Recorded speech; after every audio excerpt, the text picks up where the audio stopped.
ಸ್ನೇಹಿತರೆ ನಮಸ್ಕಾರ. ಈ ವರ್ಷದ ಡಿಸೆಂಬರ್ 25 ಮಾರ್ಕ್ ಸಿನಿಮಾ ಜೊತೆ ಮತ್ತೊಂದು ಸಿನಿಮಾ ಕೂಡ ರಿಲೀಸ್ ಆಗ್ತಾ ಇದೆ 45. ಈ ಸಿನಿಮಾದ ಒಂದು ಸ್ಪೆಷಲ್ ಏನಂತ ನಿಮ್ಗಾಗಲೇ ಗೊತ್ತಾಗಿದೆ. ಸೊ 15ನೇ ತಾರೀಕೆ ಟ್ರೈಲರ್ ರಿಲೀಸ್ ಆಗಿದೆ. ಸೊ ಇದ್ರ ರಿವ್ಯೂನ ಅವತ್ತೇ ಮಾಡಬೇಕಿತ್ತು. ಸೊ ನನ್ನ ಆರೋಗ್ಯ ಸ್ವಲ್ಪ ಸರಿಗಿಲ್ಲದ ಕಾರಣ ಈ ಒಂದು ಟ್ರೈಲರ್ ಕುರಿತು ನನ್ನ ಅನಿಸಿಕೆಯನ್ನು ಈಗ ಈ ವಿಡಿಯೋದಲ್ಲಿ ನಾನು ಹಂಚ್ಕೊಳ್ತಾ ಇದ್ದೇನೆ. ಈ 45 ಮೂವಿ ಟ್ರೈಲರ್ ಏನಿದೆ, ಈ ಒಂದೇ ಮಾತಲ್ಲಿ ಹೇಳಬೇಕಂತಂದ್ರೆ ಕನ್ನಡ ಚಲನಚಿತ್ರರಂಗದಲ್ಲಿ ಇದೊಂದು ವಿನೂತನ ಹೊಸ ಪ್ರಯೋಗದ ಥರ ಕಾಣ್ತಾ ಇದೆ.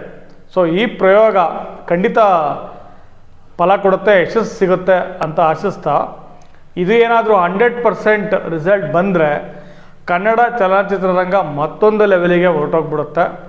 ನಮ್ಮಲ್ಲಿ ಈಗಾಗಲೇ ಪ್ರಯೋಗವಾದಂತಹ KGF, ಕಾಂತಾರ ಯಾವ ರೀತಿ ಒಂದು ಜಗತ್ತಿನ ಸಿನಿಮಾ ರಸಿಕರ ಗಮನವನ್ನು ಸೆಳೀತೋ ಅದೇ ರೀತಿ ಈ ಸಿನಿಮಾ ಕೂಡ ಸೆಳೆಯುತ್ತೆ ಅನ್ನೋದರಲ್ಲಿ ಅನುಮಾನನೇ ಇಲ್ಲ.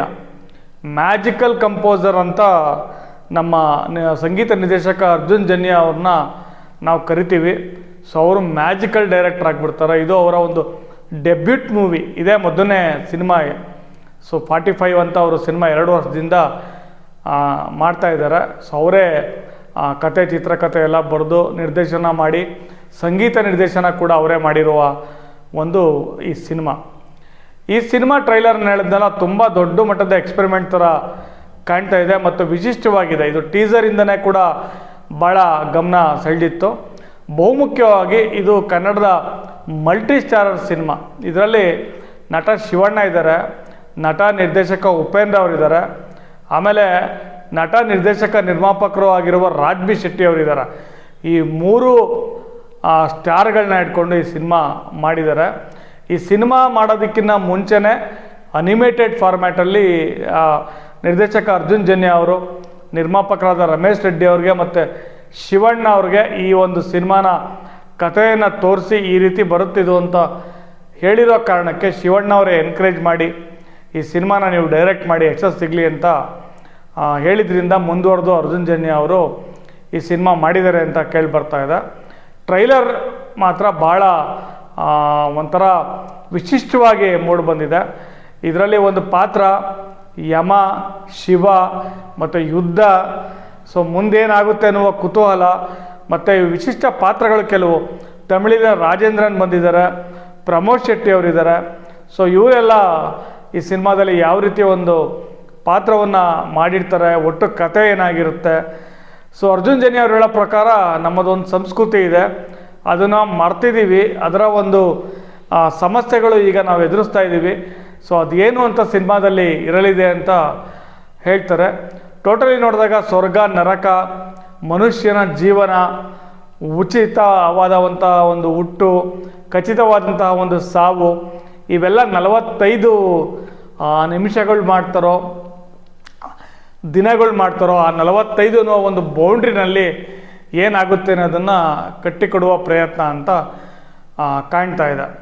ಸೊ ಇದರಲ್ಲಿ ಸತ್ಯ ಹೆಗಡೆ ಅವರು ಕ್ಯಾಮ್ರಾ ವರ್ಕ್ ತುಂಬ ಚೆನ್ನಾಗಿದೆ ಅಂತ ಉಪೇಂದ್ರ ಅವರು ಹೇಳ್ತಾ ಇದ್ರು. ಸೊ ಅದನ್ನು ಕೂಡ ನಾವು ಗಮನಿಸಬೇಕಾಗತ್ತೆ. ಆಮೇಲೆ ಓವರಾಲ್ ಗೆಟಪ್ ಶಿವಣ್ಣ ಅವ್ರದ್ದಿರ್ಬೋದು, ಉಪೇಂದ್ರ ಅವ್ರಿರ್ಬೋದು, ಸೊ ಅದು ಕೂಡ ಭಾಳ ನಿರೀಕ್ಷೆಯನ್ನು ಉಂಟು ಮಾಡಿದೆ. ಕಡೇ ಈ ಒಂದು 2 ನಿಮಿಷದ ಪ್ಲಸ್ ಇರೋವಂಥ ಒಂದು ಈ ಟ್ರೈಲರೇ ಒಂದು ಸಣ್ಣ ಎಕ್ಸಾಂಪಲ್, ಒಂದು ಸ್ವಲ್ಪ ರುಚಿ ಕೊಟ್ಟಿರೋ ರೀತಿ ಇದೆ. ಸಿನಿಮಾಗೆ ಬರಬೇಕು ನೀವು ಮಿಸ್ ಮಾಡ್ದಲೆ ಅನ್ನೋ ರೀತಿ ನಿಮ್ಮನ್ನು ಇನ್ವೈಟ್ ಮಾಡ್ತಾ ಇದೆ. ಸೊ ಆ ಒಂದು ಎಂಡಲ್ಲಿ, ಆ ಟ್ರೈಲರ್ ಎಂಡಲ್ಲಿ ಶಿವಣ್ಣ ಅವರು ಒಂದು ಹೆಣ್ಣಿನ ಪಾತ್ರ ಏನಿದೆ ಅವರ ಒಂದು ಜಲಕ್ ಬಂದಾಗ ಆ ಮ್ಯೂಸಿಕ್ ಬಿಟ್ ಏನು ಬರ್ತಾ ಇದೆ ಅದು ತುಂಬ ಕಾಡ್ತಾ ಇದೆ ನನ್ನನ್ನು. ಸೊ ಇದೆಲ್ಲ ನೋಡಿದಾಗ ಈ ಸಿನಿಮಾ ಮೊದಲನೇ ದಿನನೇ ಮಿಸ್ ಮಾಡಿದಾಗ ನೋಡಬೇಕಂತ ಖಂಡಿತ ಕನ್ನಡ ಸಿನಿಮಾ ಪ್ರೇಮಿಗಳಿಗೆ ಅನ್ನಿಸ್ತಾ ಇದೆ.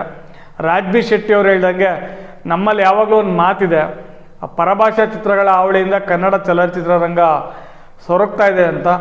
ಕನ್ನಡ ಚಲನಚಿತ್ರದಿಂದನೇ ಪರಭಾಷಾ ಚಿತ್ರಗಳು ಸೊರಗಬೇಕು, ಆ ರೀತಿ ಹಾವಳಿ ನಾವು ಕೊಡಬೇಕು ಅಂತ ಇದು ಅಕ್ಷರಶಃ ಸತ್ಯ. ಇದು ರಾಜ್ ಬಿ ಶೆಟ್ಟಿ ಅವ್ರು ಹೇಳಿರೋದು.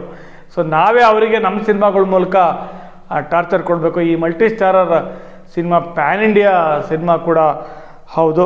ಸೊ ಇಷ್ಟೆಲ್ಲ ವಿಶೇಷತೆಗಳಿರುವ ಈ ಸಿನಿಮಾದ ಟ್ರೈಲರ್ ಈಗಾಗಲೇ 1 ಕೋಟಿಗೂ ಹೆಚ್ಚು ವೀಕ್ಷಣೆಗಳನ್ನ ಪಡ್ಕೊಂಡು ಈಗಾಗಲೇ ಟ್ರೆಂಡಿಂಗಲ್ಲಿದೆ. ಡಿಸೆಂಬರ್ 25 ಇನ್ನೇನು ಆಟ ಆಡ್ತಾ ಬಂದೇ ಬಿಡುತ್ತೆ. ನಾವೆಲ್ಲ ಅವತ್ತು ಸಿನಿಮಾ ಥಿಯೇಟ್ರಲ್ಲಿ ನೋಡಿ ಹೇಗಿತ್ತು ಅಂತ ಕಣ್ತುಂಬಿಕೊಳ್ಳೋಣ ಅಂತ ಹೇಳ್ತಾ ನನ್ನ ವಿಡಿಯೋನ ಮುಗಿಸ್ತೀನಿ. ಎಲ್ರಿಗೂ ನಮಸ್ಕಾರ.